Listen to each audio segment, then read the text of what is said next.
আসসালামু আলাইকুম রহমতুল্লাহ।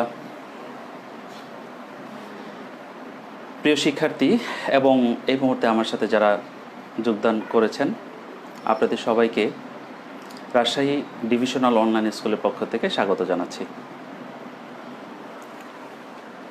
আমি মোহাম্মদ আমিনুল করিম, প্রভাষক পদার্থবিদ্যা, কামারখন্দ ফাজিল মাদ্রাসা, কামারখন্দ সিরাজগঞ্জ এর পক্ষ থেকে আবারও সবাইকে স্বাগত জানাচ্ছি। শিক্ষার্থী, তোমরা যারা এসএসসি অথবা আলিম শ্রেণীতে অধ্যয়ন করছো, অর্থাৎ একাদশ এবং দ্বাদশ শ্রেণীতে, তোমাদের জন্য আজকের এই ক্লাসটি আমি নিয়ে এসেছি। তোমরা চট করে খাতা কলম নিয়ে বসে যাও এবং সাথে সাথে বন্ধুদেরকে একটু শেয়ার করে দাও, যেন তারা আমার ক্লাসটি উপভোগ করতে পারে। এবং একটু খেয়াল রাখো যে আমার সাউন্ড এবং ক্যামেরা এসব ঠিক আছে কিনা, একটু খেয়াল রাখো এবং যদি সম্ভব হয় একটু কমেন্টস করে জানাও যে আসলে সব ঠিক আছে কিনা।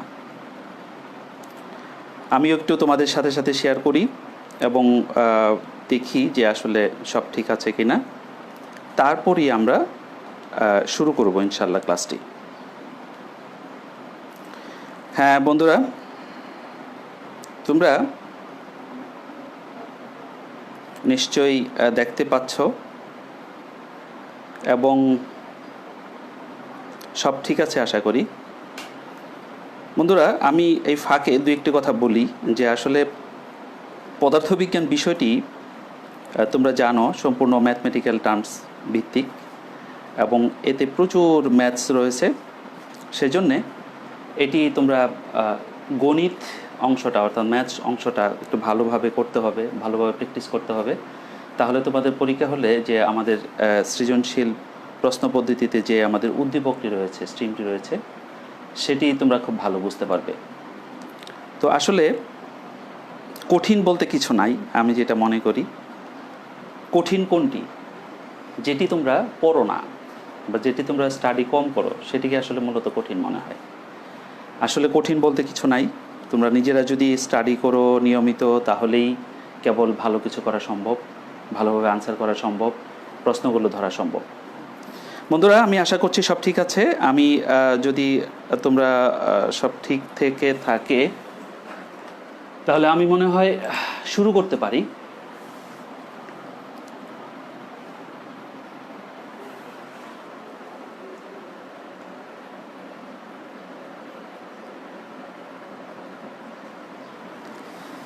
ওকে বন্ধুরা,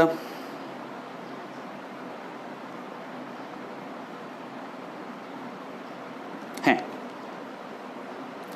আচ্ছা, তো আজ আমি তোমাদের যে অধ্যায়টি নিয়ে আলোচনা করব, ইতিমধ্যে এটি সম্পর্কিত দুটি ক্লাস সম্পন্ন হয়েছে। আমি তোমাদের মধ্যে দুটি ক্লাস উপস্থাপন করার চেষ্টা করেছি এবং বিষয়বস্তুগুলো তুলে ধরার চেষ্টা করছি। প্রথম এবং দ্বিতীয় ক্লাসে যে বিষয়গুলো আমি ধরেছিলাম বিগত ক্লাসে, আমাদের আজকের অধ্যায়টি হচ্ছে অধ্যায় 10, সেমিকন্ডাক্টর এবং ইলেকট্রনিক্স। সেমিকন্ডাক্টর এবং ইলেকট্রনিক্স সম্পর্কে তোমাদের পরিচিতি এবং এটি সম্পর্কিত যে এনার্জি গ্যাপ বা ব্যান্ড তত্ত্ব যেটি আছে, সেটি নিয়ে আমি তোমাদের মধ্যে ইতিমধ্যে আলোচনা করে ফেলেছি। আজকে তোমাদের মধ্যে যে বিষয়টি নিয়ে আমি আলোচনা করব সেটি হচ্ছে, বন্ধুরা তোমরা জানো যে এই ইলেকট্রনিক ডিভাইস যেটি আছে সেটি সহ ল্যাপটপ, তারপরে ল্যাপটপ এবং মোবাইলে যে ট্রানজিস্টর, ডায়োড এগুলো ব্যবহার করা হয়। তোমরা জানো যে এই সকল পদার্থগুলো, যে সকল এই ডিভাইসগুলো তৈরি করার জন্য যে সকল র মেটেরিয়ালস ব্যবহার করা হয়, সেগুলোর মধ্যে সেমিকন্ডাক্টর বা অর্ধপরিবাহী বেশি ব্যবহার করা হয়। বেশি না, টোটালটাই সেমিকন্ডাক্টর ব্যবহার করা হয়। এখন প্রশ্ন হচ্ছে যে আসলে এই আমার মেটাল থাকতে, অর্থাৎ ধাতুসমূহ থাকতে, অর্থাৎ এক কথায় হচ্ছে কন্ডাক্টর থাকতে, আমি কেন সেমিকন্ডাক্টর দিয়ে এটি তৈরি করব? এটি একটি প্রশ্ন তোমাদের মধ্যে থাকতে পারে যে আমার তো ধাতুসমূহ আছে, যে ধাতুসমূহ দ্বারা আমি কি করি, আমি চাইলেই এগুলো, আমরা জানি যে ধাতুসমূহ বিদ্যুৎ পরিবাহী, এগুলোর সর্বস্থ শক্তি স্তরে যে ইলেকট্রনগুলো রয়েছে, এই সবগুলোই হচ্ছে, বেশিরভাগ ইলেকট্রনগুলো হচ্ছে মুক্ত ইলেকট্রন। এই ইলেকট্রনগুলো, বেশিরভাগ না, সবগুলো ইলেকট্রনই হচ্ছে মুক্ত ইলেকট্রন। এই মুক্ত ইলেকট্রনগুলো প্রবাহ মানেই কি? বিদ্যুৎ প্রবাহ। এত সুবিধা থাকতে আমি কেন সেমিকন্ডাক্টর ব্যবহার করি? বন্ধুরা, এই প্রশ্নের উত্তরটি দিয়ে আজকে আমি শুরু করব। তো তোমাদের আমি ইতিমধ্যে পড়িয়েছি যে পরিবাহী কাকে বলে, অর্ধপরিবাহী কাকে বলে এবং অপরিবাহী কাকে বলে। একটা তোমাদের একটা কলাম করে সেই কলামে আমি তোমাদের দেখিয়ে দেওয়ার চেষ্টা করেছি। তো আমি এই প্রশ্নের উত্তরটা দিয়ে শুরু করি যে এত সব কন্ডাক্টর বা পরিবাহী থাকতে আমি কেন সেমিকন্ডাক্টর বা অর্ধপরিবাহী ব্যবহার করব? তা আমি জানি যে সেমিকন্ডাক্টরের বেলায় যদি দেখি এর আপেক্ষিক রোধ হচ্ছে কন্ডাক্টর এবং ইনসুলেটরের মাঝামাঝি, তাই না বন্ধুরা? তো আমি একটু যদি আলোচনায় যাই তাহলে এটার উত্তরটা দিতে গেলে আমাকে প্রথমে যেটা বলতে হবে, তোমরা জানো আমি একটি পরীক্ষার সাহায্যে দেখা যায় যে পরিবাহী যেগুলো সাধারণত পরিবাহী যেগুলো সেগুলোর ক্ষেত্রে সাধারণত দেখা যায় যে এদের যে পরমাণুগুলো আছে এবং এই পরমাণুর মধ্যে যে ইলেকট্রনগুলো আছে এই সবগুলো ইলেকট্রনিকই পরিবাহী। অর্থাৎ আমি যদি ধরো 1 লক্ষ তোমার যদি আমি পরমাণু চিন্তা করি, 1 লক্ষ পরমাণুর ভিতরে 1 লক্ষ ইলেকট্রনই 1 লক্ষ, আমি যদি বলি যে 1 লক্ষ ইলেকট্রনই হচ্ছে ইলেকট্রনিক কি পরিবাহী। 1 লক্ষ পরমাণুর মধ্যে যে ইলেকট্রনগুলো রয়েছে, যতগুলো ইলেকট্রন রয়েছে সবগুলোই হচ্ছে আমি বলি যে পরিবাহী বা মুক্ত সাধারণত হয়। অর্ধপরিবাহীর ক্ষেত্রে দেখা যায়, অর্ধপরিবাহীর ক্ষেত্রে তোমরা জানো যে অর্ধপরিবাহী আসলে যদি 0 ডিগ্রি সেলসিয়াস তাপমাত্রায় থাকে, অর্থাৎ এতে যদি কোনো টেম্পারেচার না থাকে, 0 ডিগ্রি সেলসিয়াস তাপমাত্রা যদি থাকে, তাহলে কিন্তু এটা ইনসুলেটর। অর্থাৎ এর মধ্যে দিয়ে কী হয় না, বিদ্যুৎ প্রবাহিত হয় না, অর্থাৎ এখানে কোনো মুক্ত ইলেকট্রন পাওয়া যায় না। কিন্তু এটি যদি টেম্পারেচার দেওয়া হয় তাহলে দেখা যায় যে 1 লক্ষ পরমাণু যদি ভাঙা হয় তাহলে 1 লক্ষ পরমাণুর মধ্যে দেখা যায় যে কয়টি? একটি। মানে হিসাবটা এরকম, প্রায় 10 লক্ষ হচ্ছে 10টি, তাহলে 1 লক্ষ হচ্ছে মাত্র একটি ইলেকট্রন দেখা যায়। একটি ইলেকট্রন কি দেখা যায়? মুক্ত অবস্থায় আছে। আমি এই বিষয়টি নিয়ে আমাদের যেহেতু পড়ার বিষয়টি হচ্ছে, এই অধ্যায়ের পড়ার বিষয়টি হচ্ছে সেমিকন্ডাক্টর, এইটি নিয়ে আমি আরও বিস্তারিত আলোচনাতে আসবো, আজকের ক্লাসে আসবো ইনশাল্লাহ। তো তোমরা জেনে রাখো যে অর্ধপরিবাহীর যদি 1 লক্ষ পরমাণু ভাঙা হয় তার মধ্যে দেখা যায় মাত্র একটি ইলেকট্রন হয়তো মুক্ত অবস্থায় আছে। তাহলে বোঝাই যাচ্ছে যে এটির চেয়ে এটি পরিবাহী কম। আবার অপরিবাহীর ক্ষেত্রে এটা তোমরা জানো আরও ভালো করে যে এটার মধ্যে যদি 1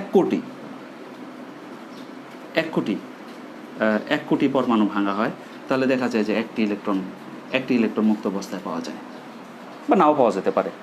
তার মানে বুঝতে পারছো যে এটি 1 লক্ষর সাথে তুলনা করি, এটি 1 লক্ষ, আর এটি যদি আমি 1 লক্ষই বলি তাহলে দেখা যাবে যে এখানে কোনো ইলেকট্রনিক কি পাওয়া যাবে না, মুক্ত অবস্থায় পাওয়া যাবে না, অর্থাৎ এটি হচ্ছে অপরিবাহী।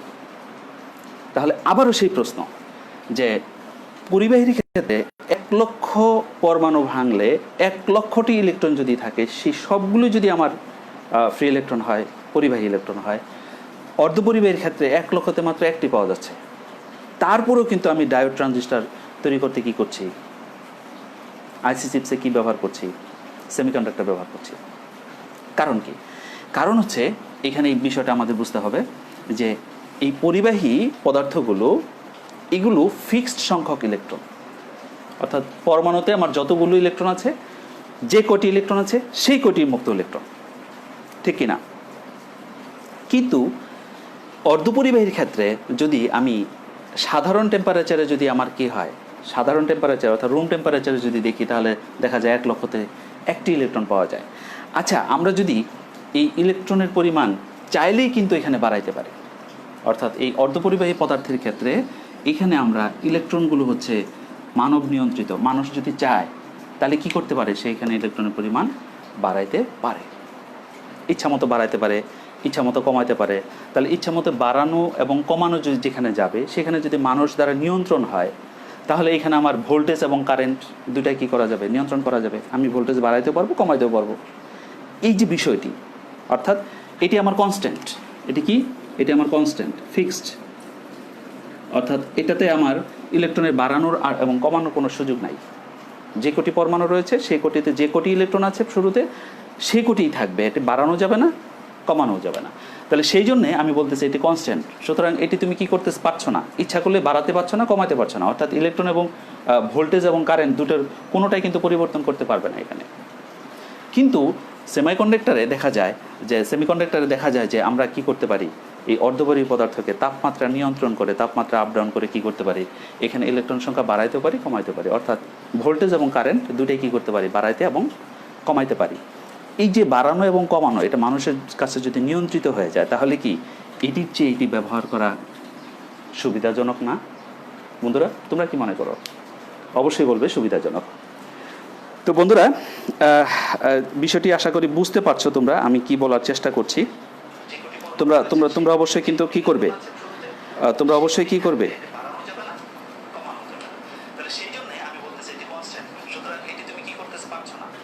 আচ্ছা। তাহলে যা বলছিলাম যে পরবর্তী যে বিষয়টি, তাহলে সেইখানে আমার যে প্রথম যে প্রশ্নটি ছিল সে যে আমি পরিবাহী পদার্থ থাকতেও আমি কেন অর্ধপরিবাহী পদার্থ নিয়ে কাজ করব, এই ডিভাইসগুলোতে আমি কেন অর্ধপরিবাহী পদার্থ ব্যবহার করব, সেটি নিশ্চয়ই তোমাদের ক্লিয়ার হয়ে গেছে। এরপর বন্ধুরা, আজকে আমরা আরেকটি বিষয় নিয়ে আলোচনা করব। সেমিকন্ডাক্টর যেহেতু এই বিষয়ের এই চ্যাপ্টারের প্রধান বিষয়, সেই বিষয়টি নিয়ে আমি আরেকটু আগাই। ইতিমধ্যে তোমাদের আমি সেমিকন্ডাক্টরের সংজ্ঞা দিয়েছি।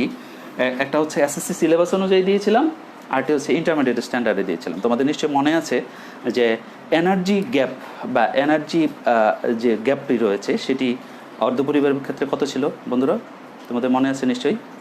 সেটা কত ছিল? 1.1 ইলেকট্রন ভোল্টের কম। 1.1 ইলেকট্রন ভোল্টের এনার্জি গ্যাপ যার কম, তাকেই আমরা সাধারণত কি বলেছিলাম?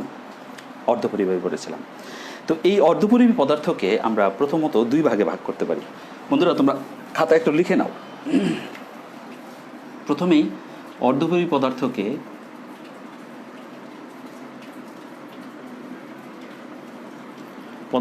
আমরা দুই ভাগে ভাগ করতে পারি। একটাকে বলা হয় এক্সট্রিনসিক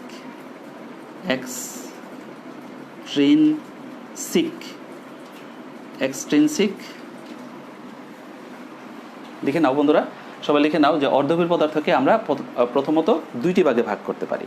একটা হচ্ছে এক্সট্রিনসিক আর একটা হচ্ছে ইন্ট্রিনসিক।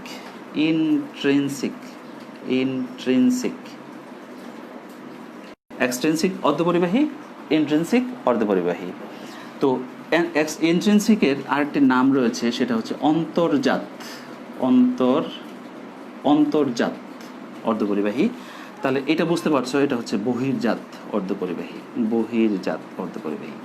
এটি সাথে আমাদের আরো একটি নাম আমি তোমাদের দিয়ে দিই।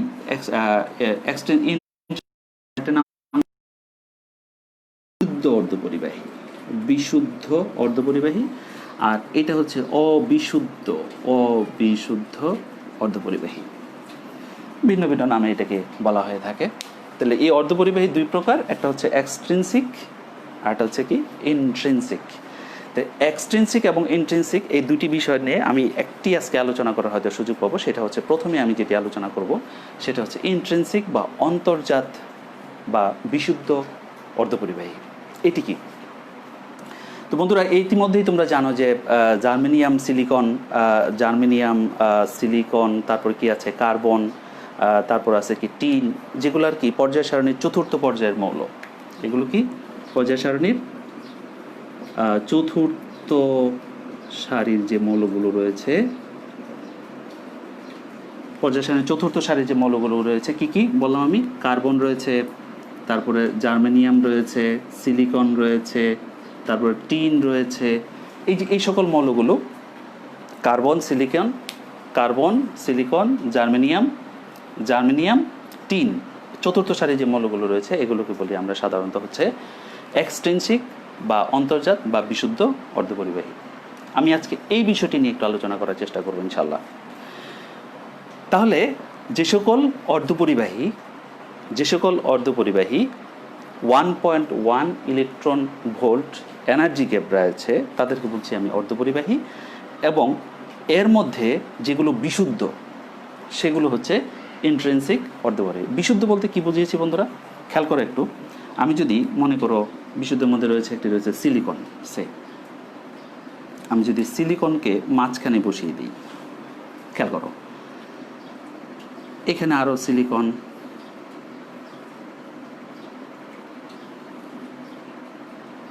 খেয়াল করো তোমরা জানো যে সিলিকনের ইলেকট্রন বিন্যাস যদি করি, তোমাদের নিশ্চয়ই জানা আছে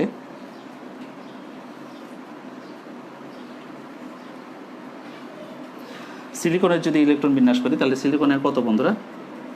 14। পারমাণবিক সংখ্যা হচ্ছে সিলিকনের পারমাণবিক সংখ্যা কত? 14, তাই না বন্ধুরা?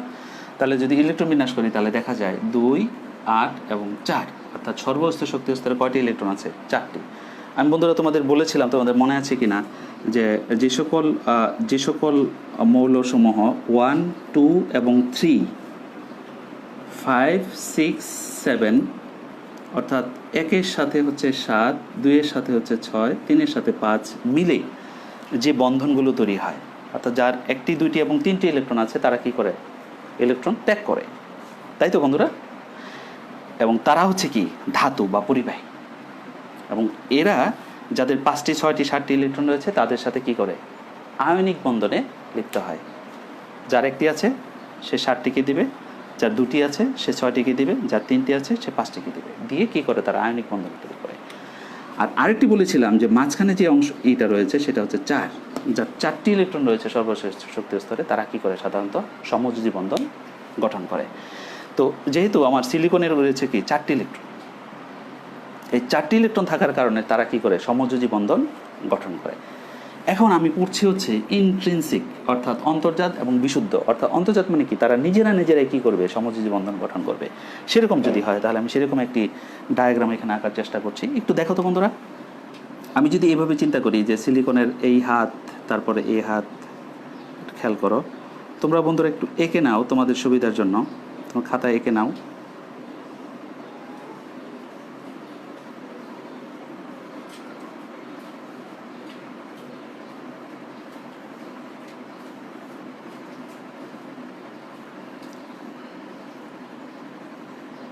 আমরা যদি এইভাবে দেখানোর চেষ্টা করি তাহলে দেখো তো,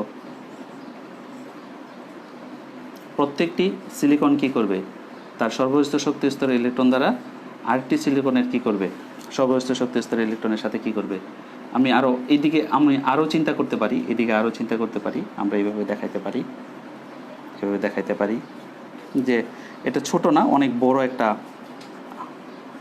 যৌগ গঠন করবে এভাবে। তো আমি যদি এটা সেন্ট্রাল সিলিকন যদি আমি চিন্তা করি এখানে, তাহলে তার রয়েছে কয়টি? 4টি ইলেকট্রন রয়েছে সর্বশেষ শক্তি স্তরে, তাই তো বন্ধুরা?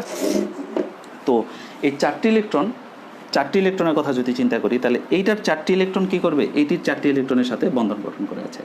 তাহলে এখানে আমার সর্বোচ্চ শক্তি স্তরে কয়টি আছে? 4টি, তাই তো? তাহলে এই 4টির সাথে এখানে আমার রয়েছে কয়টি? 1, 2, 3, 4। এভাবে চিন্তা করি, 1, 2, 3, 1, 2, 3 এবং 4। অর্থাৎ আমি ইলেকট্রনগুলোকে যদি এভাবে দেখাই, একটি একে দেখাই, এটা হচ্ছে ধরো এই সিলিকনের হাত, এটা এই সিলিকনের, এটা এই সিলিকনের, এটা এই সিলিকনের। তাহলে কটি হলো? 4টি না? 4টি তো না? তাহলে আবার এই 4টি ইলেকট্রনের সাথে এইটির সাথে যদি আমি এটি চিন্তা করি, এটি, তাহলে দেখো সর্বোচ্চ শক্তি স্তরে আমার কটা ছিল? 4টা। এখন যদি আমি সর্বোচ্চ শক্তি স্তরে ইলেকট্রনগুলো চিন্তা করি তাহলে কি হবে? 4 যোগ 4, দ্যাট ইজ 8টা। তাহলে 8, 8, 16 2 কত হলো? 18। তাহলে নিষ্ক্রিয় গ্যাসের কি করবে? সে বৈশিষ্ট্য অর্জন করবে। তাহলে আমি আগে বলেছি, তোমাদের নিশ্চয়ই মনে আছে, যে অর্ধপরিবাহী সমূহ 0 ডিগ্রি সেলসিয়াস তাপমাত্রায়, কত ডিগ্রি বন্ধুরা? 0 ডিগ্রি সেলসিয়াস তাপমাত্রায় সাধারণত এর মধ্যে কোনো পরিবহন হয় না। অর্থাৎ এখানে কি থাকে না? কোনো মুক্ত ইলেকট্রন পাওয়া যায় না। কিন্তু যদি আমি কক্ষ তাপমাত্রায় চলে আসি, কক্ষ তাপমাত্রা মানে কত? আমরা কক্ষ তাপমাত্রা সাধারণত ধরে থাকি 27 ডিগ্রি সেলসিয়াস, অর্থাৎ যেখানে ল্যাবে সাধারণত আমরা কক্ষ তাপমাত্রা বা রুম টেম্পারেচারকে 27 ডিগ্রি সেলসিয়াস সাধারণত ধরে থাকি। ওকে বন্ধুরা, অর্থাৎ এটি যদি আমি কেলভিনে চিন্তা করি তাহলে হবে কত? কেলভিনে যদি চিন্তা করি তাহলে কত হবে বন্ধুরা? এটি হবে 273 কেলভিন। আর এটি কি হবে বলো? 73 আর 27, 73 আর 27 মানে 300, তাই তো? তাহলে এই টেম্পারেচারে যখন এই টেম্পারেচার থেকে যখন এই টেম্পারেচারে আসে, আমি তোমাকে একটু আগে দেখিয়েছি যে এখান থেকে হয়তো একটা ইলেকট্রন কি হবে, ছুটে যাবে, অর্থাৎ সমযোজী বন্ধনটা আস্তে আস্তে কি হবে, এটি কম্পনের সৃষ্টি হবে। টেম্পারেচার বাড়তে থাকলে কি হয়, অণু এবং পরমাণু সমূহের মধ্যে কি থাকে, কম্পন সৃষ্টি হয়। সেই কম্পনের কারণে কি করবে, এখান থেকে কি হবে, একটা ইলেকট্রন ছুটে যাবে। এই ইলেকট্রনটা ধরো ছুটে গেল, এই ইলেকট্রনটা ছুটে গেল। তাহলে যখন এই ইলেকট্রনটা ছুটে যাবে, তার মানে কি, একটি বন্ধন থেকে যদি একটি ইলেকট্রন ছুটে যায়, তাহলে এখানে অনেক পরমাণু আছে, তো সকল পরমাণু থেকে কি হবে, একটি করে ইলেকট্রন কি হবে, সে ছুটে যাবে। যখনই ইলেকট্রন ছুটে গেল, যখনই ইলেকট্রন বের হয়ে গেল, তখনই ইলেকট্রনের প্রবাহ হলো। আর আমরা জানি ইলেকট্রনের প্রবাহ যদি হয় তাহলে কি হয়, বিদ্যুৎ প্রবাহের সৃষ্টি হয়। তবে ইলেকট্রন প্রবাহ যদি এই দিকে হয় তাহলে বিদ্যুৎ প্রবাহ হয় উল্টো দিকে, এটা আমরা জানি। অর্থাৎ এখানে যখন একটি ইলেকট্রন মুক্ত হয়ে গেল, ফ্রি ইলেকট্রন পাওয়া গেল, এই একটি ইলেকট্রনই কি করবে, একটি ইলেকট্রন অন্য একটা পরমাণুর কাছে যাবে, এটি আবার আরেকটা জায়গায় যাবে, আরেকটা যাবে, অনেকগুলো ইলেকট্রন কি করবে, এখানে ছোটাছুটি করতে থাকবে। যখনই ছোটাছুটি করলো তখন এই অর্ধপরিবাহীটা কি হলো, পরিবাহীতে রূপান্তরিত হলো। এখন বন্ধুরা, আমি যেটি বলতে চাচ্ছিলাম যে এখানে যে ইলেকট্রনটি মুক্ত হলো, শুধু যে এই কারণেই বিদ্যুৎ প্রবাহের সৃষ্টি হয় তা কিন্তু না, আরও একটি বিষয় রয়েছে। সেটি কি, সেটি সম্পর্কে যদি আমি একটু আলোচনা করি। দেখো, এখান থেকে যখন একটা ইলেকট্রন সরে গেল, এখান থেকে যখন এই ইলেকট্রনটা তুমি চিন্তা করো যে সরে গেল, তখন এই জায়গাটায় কি হয়, একটি গ্যাপের সৃষ্টি হয়, একটা শূন্য স্থানের সৃষ্টি হয়, তাই না বন্ধুরা? ভালো করে দেখো যে আমি বলছিলাম যে এখান থেকে যখন আমার বন্ধন ভেঙে যায়, যখন সেমিকন্ডাক্টরগুলোকে যখন তাপমাত্রা বৃদ্ধি করা হয়, তাপমাত্রা যখন বেড়ে যায়, তখন কি হয়, সেখানে তাদের অণুগুলোর মধ্যে বা পরমাণু অণুগুলোর মধ্যে কম্পনের সৃষ্টি হয়। তাপমাত্রা বাড়তে থাকলে কম্পন আরও বৃদ্ধি পায়। কম্পনগুলো যখন বৃদ্ধি পায়, তখন এদের মধ্যে যে বন্ধন আছে, সেই বন্ধনটা কি হয়ে যায়, নড়বড়ে হয়ে যায়। নড়বড়ে হয়ে যায় কতগুলোর মধ্যে, দেখা যায় 1 লক্ষের মধ্যে একটি, অর্থাৎ 10 লক্ষের মধ্যে 10টি, খুব বেশি না কিন্তু, খুব অল্প পরিমাণ। তাহলে একটি করে যদি ইলেকট্রন হয়, তাহলে এখানে যতগুলো পরমাণু আছে, সকল পরমাণু থেকে কী হবে, এরকমভাবে যদি বন্ধনগুলো ভাঙতে থাকে, আস্তে আস্তে আস্তে আস্তে টেম্পারেচার বৃদ্ধির কারণে ভাঙতে থাকে, তাহলে কী হবে, ইলেকট্রনগুলোর প্রবাহের সৃষ্টি হবে, ফলে কী হবে, বিদ্যুৎ প্রবাহের সৃষ্টি হবে। ক্লিয়ার বন্ধুরা? কিন্তু এখানে শুধুমাত্র এই কারণে কিন্তু বিদ্যুৎ প্রবাহের সৃষ্টি হয় তা কিন্তু না, আরেকটি বিষয় রয়েছে। সেটি কি, যখন এখান থেকে যে ইলেকট্রনটা বের হয়ে গেল, খেয়াল করো, বের হয়ে যাওয়ার অর্থ কি, বের হয়ে যাওয়ার অর্থ কি বন্ধুরা, একটু খেয়াল করো তো দেখি, বের হয়ে যাওয়ার অর্থ কি? বের হয়ে যাওয়ার অর্থ হচ্ছে, আমি সিলিকনের বেলায় বলছি যে তার পারমাণবিক সংখ্যা হচ্ছে 14, অর্থাৎ তার প্রোটন সংখ্যা কত, তার প্রোটন সংখ্যা কত বন্ধুরা, 14। ঠিক আছে কিনা, আমি ঠিক আছে কিনা? তার প্রোটন সংখ্যা কত, 14। এবং তোমরা এটাও জানো যে পরমাণুর প্রোটন এবং ইলেকট্রন কি পরস্পর সমান থাকে, তার মানে কি ইলেকট্রনও কত, 14। ঠিক আছে কিনা, ঠিক আছে কিনা? তাহলে যখন এখান থেকে একটা ইলেকট্রন বের হয়ে গেল, তখন এখানে কি বললাম আমি, একটি শূন্য স্থানের সৃষ্টি হয়। কি সৃষ্টি হয়, শূন্য স্থানের। তাহলে ইলেকট্রন কিন্তু কমে গেল। ইলেকট্রন কমে যাওয়ার অর্থ কি, ইলেকট্রন কমে যাওয়ার অর্থ হচ্ছে ইলেকট্রন 13টা হয়ে গেল। তাহলে দেখো তো, এখানে প্রোটনের আধিক্য হয়েছে না, হয়েছে কিনা, প্রোটনের আধিক্য হয়েছে। তাহলে প্রোটনের যদি আধিক্য হয়, তাহলে এখানে যতগুলো পরমাণু আছে, যতগুলো ইলেকট্রন কি হবে, যতগুলো বন্ধন ভাঙবে এবং যত ইলেকট্রন বের হয়ে যাবে, প্রত্যেকটা পরমাণুর বেলায় কি হবে, তার একটি করে ইলেকট্রন বের হয়ে গেলে তার প্রোটন সংখ্যা কত হবে, 14 হবে। অর্থাৎ আমি বলতে চাচ্ছি, এই পরমাণু এই যে আমি যে পদার্থটা চিন্তা করছি, এই পদার্থটা কিন্তু তখন কি হবে, ধনাত্মক আদানে আহিত হবে। ঠিক আছে? কিন্তু ধনাত্মক আদানে আহিত হবে এই কথাটা যেমন সত্য, কিন্তু তোমার বইয়ে বিষয়টি এইভাবে নাই। তোমার বইয়ে যে বিষয়টি রয়েছে সেটি হচ্ছে যে ইলেকট্রনটি এখান থেকে বের হয়ে গেল, বের হয়ে যাওয়ার সাথে সাথে কি হয়েছে, এখানে একটি গ্যাপের সৃষ্টি হয়েছে। এই গ্যাপটিকে বলা হচ্ছে হোল। কি বলা হচ্ছে বন্ধুরা, হোল বা গর্ত। এবং বলা হচ্ছে এই হোল হচ্ছে পজিটিভ চার্জযুক্ত। হোল কি, পজিটিভ চার্জযুক্ত। তাহলে আমি কিন্তু পড়তেছি বন্ধুরা, কি বলতেছিলাম, ইন্ট্রিনসিক অর্থাৎ অন্তর্জাত। তাহলে অন্তর্জাতের বেলা কি হচ্ছে, টেম্পারেচার বাড়লে বন্ধনগুলো কি হচ্ছে, দুর্বল হয়ে যাচ্ছে এবং প্রায় 10 লক্ষে 10টি পরমাণু, 10টি ইলেকট্রন কি হচ্ছে, বের হয়ে যাচ্ছে বা বন্ধন ভেঙে যাচ্ছে। ভেঙে যাওয়ার কারণে এই ইলেকট্রনগুলো বের হয়ে কি হচ্ছে, সেখানে বিদ্যুৎ প্রবাহের সৃষ্টি হচ্ছে। পাশাপাশি যখন এই হোলগুলো সৃষ্টি হচ্ছে, এই হোলগুলোকে যদি আমি চিন্তা রাখি, মাথায় রাখি হচ্ছে যে পজিটিভ চার্জযুক্ত, তাহলে বন্ধুরা এখানে কি আরও ইলেকট্রন আছে না? এখানে কি ইলেকট্রন তো আরও আছে, তাই না? এখানে ইলেকট্রন আছে, এখানে ইলেকট্রন আছে, আছে না? তাহলে এই হোলটা যদি পজিটিভ চার্জযুক্ত হয়, আমি যদি হোলটা এইদিকে দেখাই তোমাদের, এটা যদি পজিটিভ চার্জযুক্ত হয়, তাহলে এখানকার যে ইলেকট্রন আছে সেই ইলেকট্রনগুলো কি এখানে থাকবে, না এখান থেকে জাম্প দিবে? অবশ্যই জাম্প দিবে। তাহলে এই হোলটি পূর্ণ করার জন্য এখান থেকে ইলেকট্রন কিন্তু জাম্প দিবে। তাহলে এইটি যখন এখান থেকে জাম্প দিবে তখন কি হবে, এখানে কি হবে, আবার হোলের সৃষ্টি হবে। তখন এখানকার ইলেকট্রন কি করবে, এখানে জাম্প দিবে, তখন এখানে হোলের সৃষ্টি হবে, এখানকার ইলেকট্রন কি করবে, এখানে জাম্প দেবে। অর্থাৎ টোটাল মৌলটার মধ্যে বা যৌগটার ভিতরে কি হবে, যে পদার্থটি রয়েছে সেটির ভিতরে কি হবে, ইলেকট্রনের একটি অনর্গল বা অ্যাভেলেবল বা অহরহ কি হবে, ইলেকট্রন প্রবাহের সৃষ্টি হবে।